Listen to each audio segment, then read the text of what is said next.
رمضان المبارک کے اس مقدس مہینے میں جو پوچھے گئے سوالات ہیں ان میں سے ایک سوال یہ بھی آیا ہے کہ رمضان المبارک میں نیند کو پورا کرنے کا کیا طریقہ ہے۔ میرے بھائی اور میری بہنوں،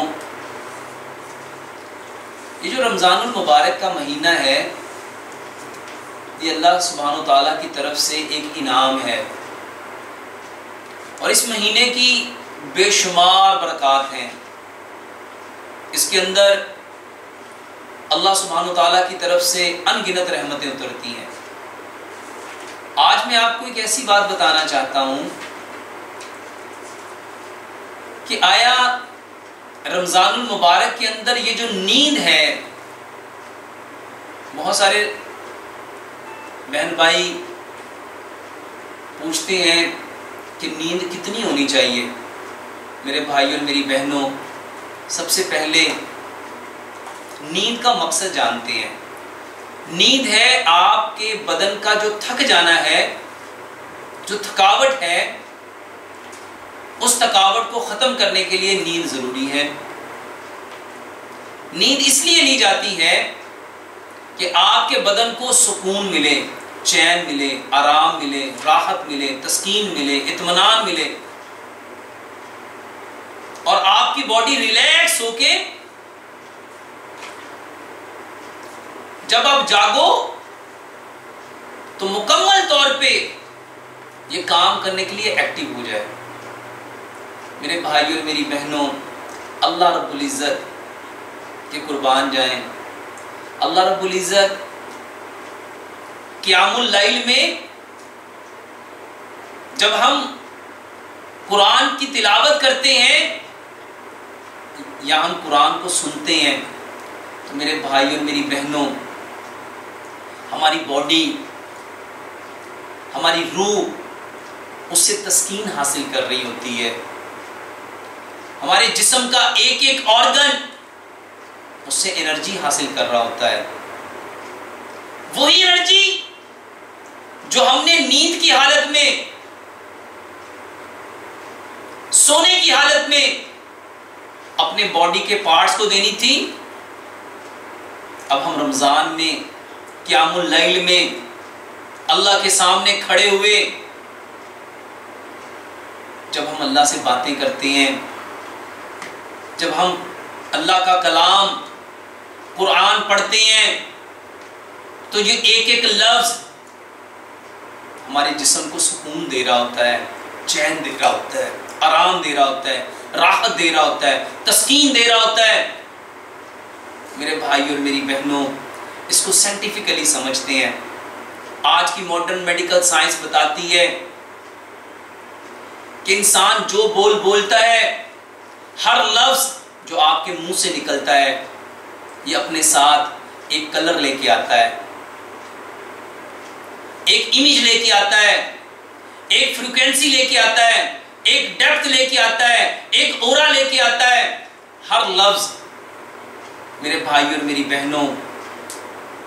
اس کا ایک امیج ہے، اور سائنس بتاتی ہے جب ہم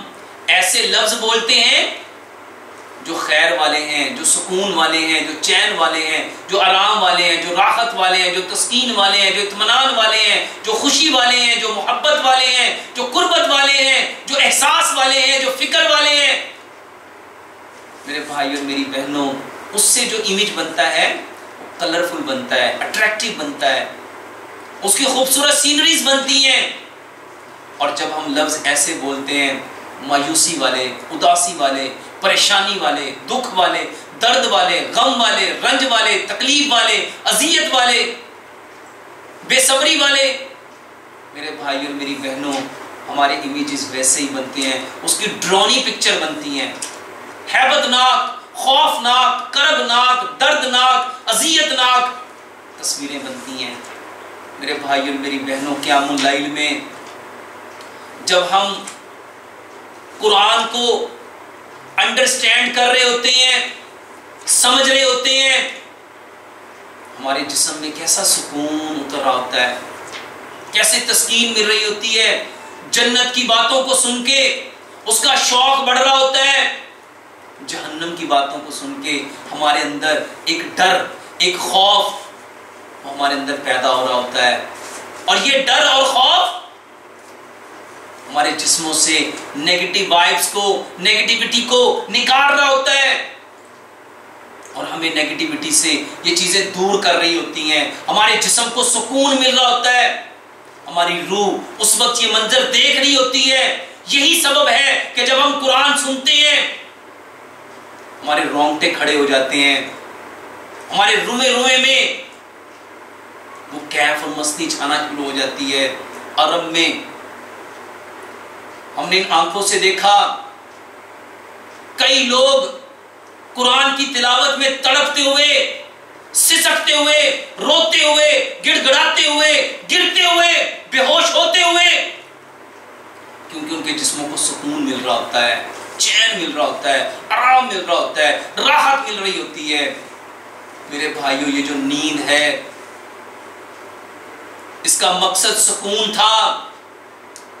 اللہ سبحانہ و تعالیٰ قیام اللیل میں وہ سکون ہمیں دینا چاہتے ہیں۔ ملے گا کس کو؟ جس کو سمجھے گا،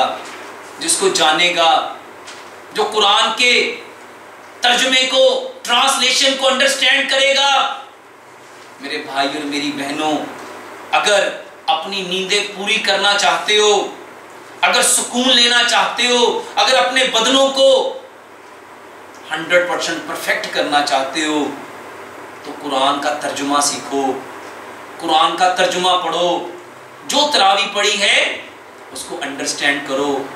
کہ آج ہم نے جو پارہ پڑھا اس میں میرے لیے میسیج کیا ہے، میرا رب مجھے کہنا کیا چاہتا ہے، بتانا کیا چاہتا ہے، میرے لیے حکم کیا ہے، میرے لیے پیغام کیا ہے، اس میں رب تعالیٰ مجھے کس چیز کے کرنے کا حکم دے رہا ہے، کس چیز سے منع کر رہا ہے، میری کس چیز کو روکنا چاہتا ہے، کس چیز کو بڑھانا چاہتا ہے۔ میرے بھائیو، اس کو سمجھو۔ جب یہ سمجھ جاؤ گے واللہ یہ بدن پرسکون ہو جائے گا، روح پرسکون ہو جائے گی، اور نیند میں جو چیز ہمیں چاہیے تھی اللہ سبحانہ وتعالیٰ وہ قیام اللیل میں قرآن کی تلاوت کرتے ہوئے، قرآن کی تلاوت سنتے ہوئے، اس کو سمجھتے ہوئے وہ ساری کی ساری چیزیں ہمیں ملیں گی۔ اگر میرے بھائیوں ہم نے اس رمضان میں بالکل اسی طرح قرآن کو سمجھا جس طرح پیارے پیغمبر جناب محمد صلی اللہ علیہ وآلہ وسلم سمجھا کرتے تھے، اس کو دہرایا کرتے تھے، جبریل کے ساتھ قرآن کا دور کرتے تھے، میرے بھائیو اگر ہم نے بھی اسی منہج پہ،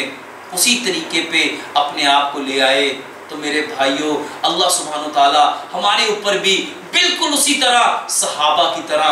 اپنی رحمتیں، اپنی برکتیں، اپنا کرم، اپنا فضل، اپنا احسان، اپنا سکون، چین، آرام، راحت، تسکین، اطمینان کے خزانے انڈیل دے گا۔ اگر لینا چاہتے ہو تو میرے بھائیو طریقہ وہی ہے، اپنی نیندوں کو پورا کرنے چاہتے ہو، اور نیند کا جو اصل مقصد ہے، کتنے لوگ ایسے ہیں جو نیند کے لیے، بے خوابی کے لیے کی وجہ سے سلیپنگ پلز لیتے ہیں۔ میرے بھائیو سبب کیا ہے؟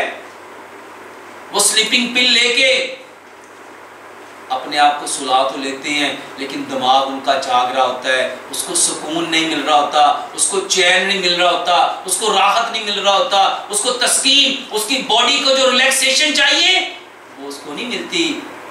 میرے بھائیو وہ کیسے ملے گی؟ وہ ایک ہی طریقہ ہے، ایک ہی راستہ ہے جو رب نے فرمایا الا بذکر اللہ تطمئن القلوب۔ آگاہ ہو جاؤ، تمہارے دلوں کا اطمینان، تمہاری زندگیوں کا سکون، تمہارا چین، آرام ہمارے ذکر میں ہے، اور ذکر قرآن ہے۔ اللہ سے دعا کرتے ہیں اللہ سبحانہ وتعالی ہمیں قرآن کو اس نہج پہ سمجھنے کی توفیق عطا فرمائے جس پہ پیارے پیغمبر جناب محمد صلی اللہ علیہ وآلہ وسلم نے خود سمجھا، صحابہ کو سمجھایا، اور صحابہ نے سمجھ کے اس کو پوری دنیا تک پہنچایا۔ اللہ سبحانہ وتعالی ہمیں بھی اسی منہج پہ اس دین کو سمجھنے کی، سمجھ کے عمل کرنے کی، اور عمل کر کے اس پیغام کو کائنات کے سارے کچے اور پکے مکانوں تک پہنچانے کی توفیق عطا فرمائے۔ اللہ سے دعا ہے جو کچھ کہا سنا اللہ اس پہ پورا عمل کرنے کی توفیق عطا فرمائے۔ وما علینا الا البلاغ۔